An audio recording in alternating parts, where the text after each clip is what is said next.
जय श्री राम। आइए जानते हैं आज कि जो चंद्रमा ग्रह हैं हमारी कुंडली में, उनके कारक तत्व और वो शुभ और अशुभ फल उनसे क्या प्राप्त होते हैं। चंद्रमा अगर अशुभ है और शुभ है तो उनके किस प्रकार लक्षण हमको दैनिक जीवन में मिलते हैं देखने के लिए, और उन लक्षणों से हम ये पता लगा सकते हैं कि हमारे जो चंद्रमा है जन्म पत्री में वो खराब अवस्था में है या शुभ अवस्था में है। तो आज का वीडियो इसी चीज़ पर है, तो आइए शुरू करते हैं।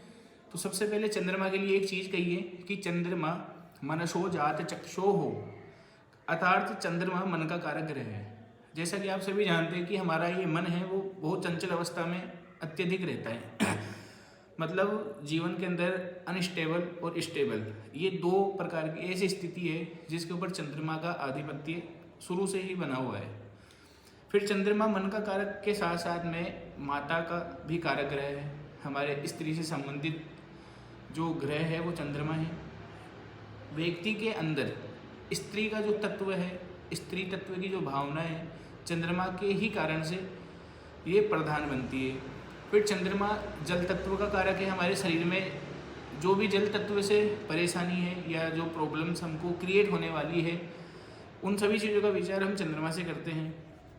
चंद्रमा हमारी बुद्धि का भी कारक ग्रह है, क्योंकि हमारे मस्तिष्क का आधा हिस्सा जल तत्व से संबंध रखता है।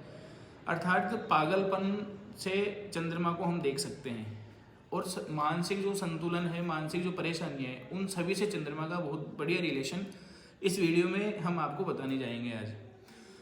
फिर हम अब ये देखते हैं कि जो चंद्रमा है अगर हमारी कुंडली में अशुभ फल देते हैं और शुभ फल देते हैं तो हमारे दैनिक जीवन पर उनके क्या क्या लक्षण हमको देखने को मिल सकते हैं। मान लीजिए हमारे पास कुंडली नहीं है, अब हम किस प्रकार से विचार कर सकते हैं कि हमारे जो चंद्रमा है शुभ अवस्था में या अशुभ अवस्था में, रोज किस प्रकार के हमारा जो नेचर है किस प्रकार से काम कर रहा है, क्या क्या चीज़ हम कर रहे हैं, क्या गलती कर रहे हैं, केवल आपको ये हमारे जीवन के अंदर दैनिक जीवन में देखना है।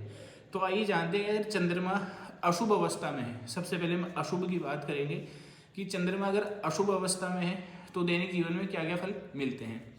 सबसे पहले जो आप अपना जो मानसिक संतुलन है वो खो बैठते हैं, मतलब आपका दिमाग पे कंट्रोल बिल्कुल हट जाता है और आप बहुत ज़्यादा सोचने लगते हैं, नींदों के अंदर बातचीत करने लगते हैं, नींदों के अंदर अचानक से एकदम से उठ जाते हैं।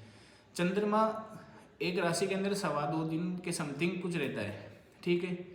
तो उस 2.25 दिन के अंदर इस प्रकार का ऐसा योग बनता है, जब चंद्रमा की दशा लगती है तो आपको 2-4 दिन पहले की पुरानी जो बातें हैं वो नींदों के अंदर याद आती है, एकदम से उठ जाते हैं। मतलब दिन में जितनी भी क्रिएटिविटी आप करते हैं वो सब कुछ आपको